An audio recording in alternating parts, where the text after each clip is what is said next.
Welcome back to another episode of Learn English with Aijaz. Today, we're peeling back the layers on the phrase, used to. Aijaz, can you start by explaining how this expression fits into English grammar? Used to is a versatile phrase employed to indicate a past habit or state that no longer occurs. Imagine it as a nostalgic snapshot of one's routine, akin to flipping through an old photo album where each image is a past behavior no longer practiced. You've painted a vivid picture. In your experience, Aijaz, how does this differ from other past tense expressions? Great question. Contrast it with the simple past tense which merely states an action occurred.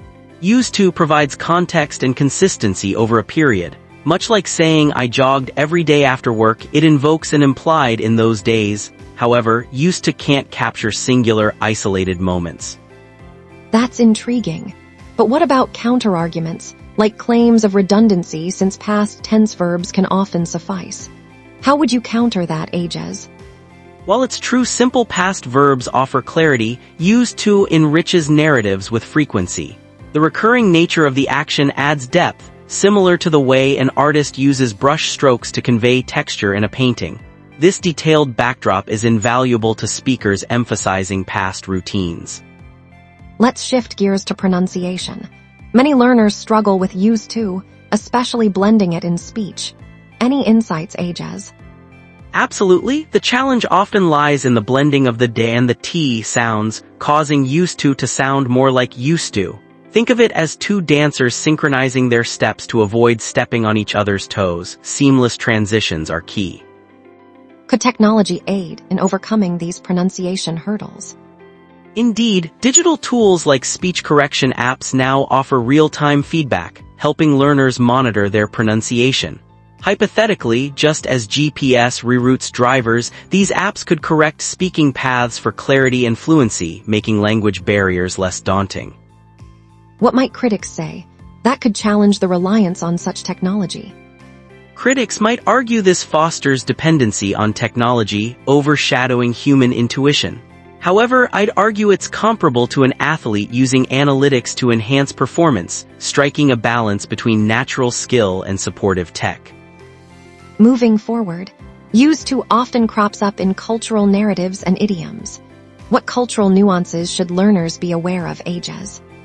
Cultural context is crucial. Used to frequently appears in reminiscing, often relating to the good old days. Picture someone discussing their childhood games, inferring a time of simplicity and warmth now overshadowed by modern complexities. How does this cultural angle differ between regions or linguistic backgrounds? In regions where storytelling is paramount, like among Irish communities, used to transforms to a bridge connecting past traditions and modern practices. Here, stories become historical threads weaving through generations. What future implications does this have for learners navigating diverse cultural landscapes?